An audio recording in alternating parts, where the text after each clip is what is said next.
Do you know, when an individual learns how to stay positive, everything in their life improves.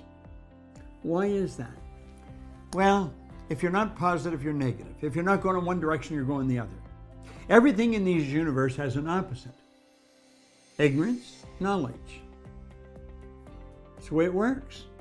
Up, down, hot, cold, positive, negative. How do you stay positive?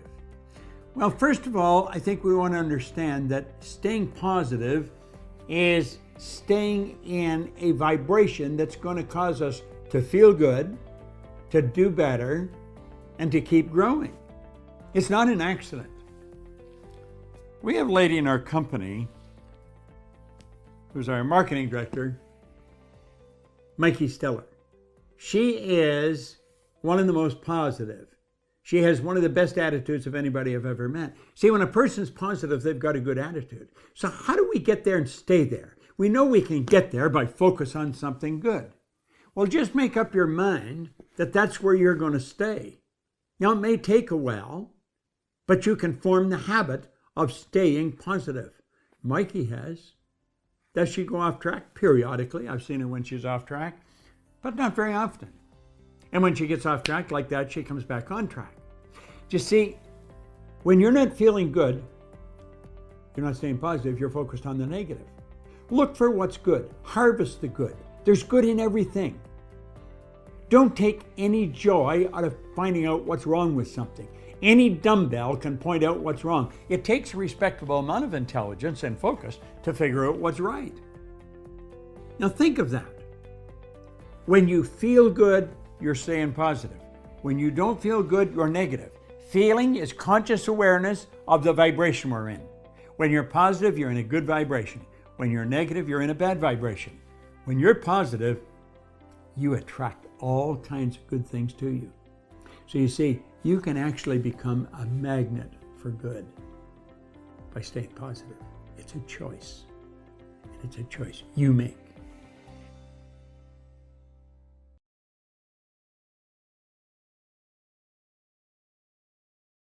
For thousands of years, people have practiced meditation for spiritual, emotional, and physical well-being. But from a scientific perspective, how exactly does meditating affect your body? Does it really do anything? It all starts in the brain. During meditation, brain scans see increased activity in regions directly correlated with decreased anxiety and depression, along with increased pain tolerance. The default mode network, in particular, is activated when one's mind is at rest and not focusing on the outside world, and has been found to improve memory, self-awareness, and goal setting. Want to be more caring to your friends and family? When scientists compared the brains of Buddhist monks to new meditators, they found the region of the brain associated with empathy to be much more pronounced in the monks. It also literally changes your brain waves, and we can measure these frequencies. Meditators have higher levels of alpha waves, which have been shown to reduce feelings of negative mood, tension, sadness, and anger. And if that wasn't enough, it also physically changes our brain shape and size. Studies found that after 8 weeks of a meditation program, gray matter was more dense in areas associated with learning, memory processing, and emotion regulation. And yet the amygdala, which deals with stress, blood pressure, and fear, had decreased gray matter. When we look at the entire body, not only do we see decreased blood pressure, but it can also increase the variability of your heart rate. And while this may sound harmful, it actually plays a critical role in properly transporting oxygen and carbon dioxide throughout your body. Think you're getting sick? In a study where both meditators and non-meditators were given the flu virus, meditators were able to produce a greater number of antibodies and had increased immune function. If we go a little deeper, we can even see changes on a cellular level. Your chromosomes have protective protein complexes called telomeres, which help reduce damage to your DNA and lower cell death. And a shortened telomere length has been linked to several diseases such as cardiovascular disease, diabetes, Alzheimer's, and cancer. Amazingly, when cancer survivors completed a meditation program, their bodies showed significant increases in telomere length. It's believed that psychological intervention, particularly decreasing stress, has a direct effect on the enzyme telomerase, which has been shown to counteract shortening by adding DNA to the shrinking telomeres. Of course, meditation is not a substitute for other medical advice or a healthy lifestyle. We don't want you leaving this video thinking it will cure cancer. But much like hitting the gym can grow your muscles and increase your overall health, it seems that meditation may be a way of working out your brain with extra health benefits. And since your brain controls, well, all of you, why not relax and say, every once in a while?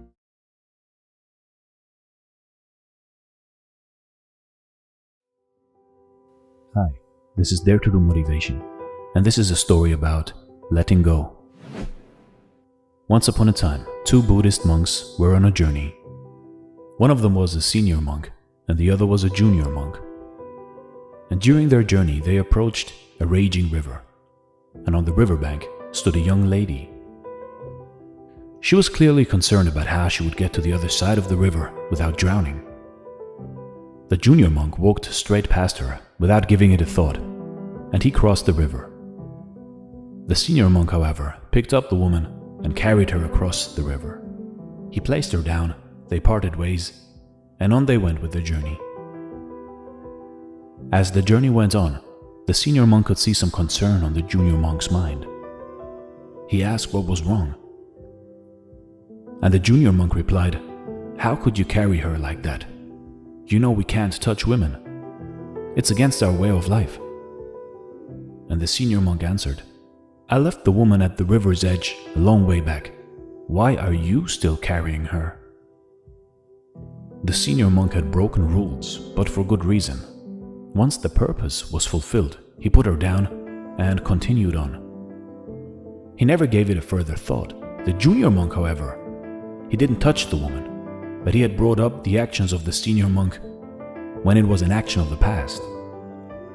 Therefore, the junior monk was carrying the burden of what the senior monk had done as an emotional baggage.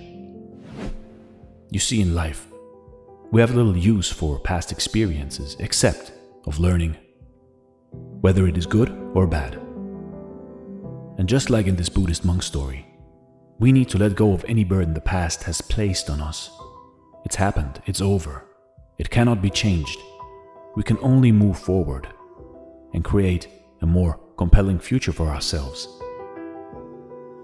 If you hang on to something which happened in the past, which gives you suffering, every time you relive it, you think about it, you will get the same suffering over and over again, which will create a cycle of suffering for yourself.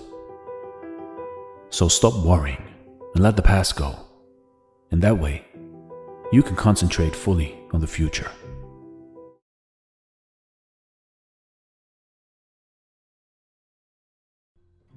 Seemed a little bit awkward. Master Tigress! Didn't mean to wake you, just, You don't belong here. Yeah, of course. This is your room. I mean, you don't belong in the Jade Palace. You're a disgrace to KungFu, and if you have any respect for who we are and what we do, you will be gone by morning.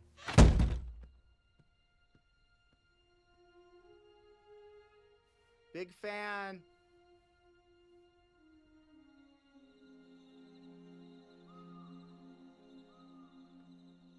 I see you have found a sacred peach tree of heavenly wisdom. Oh, is that what this is? I am so sorry. I thought it was just a regular peach tree. I understand. You eat when you are upset. Upset? I'm not upset. What makes you think I'm upset? So why are you upset? I probably sucked more today than anyone in the history of Kung Fu, in the history of China, in the history of sucking. Probably. And the five.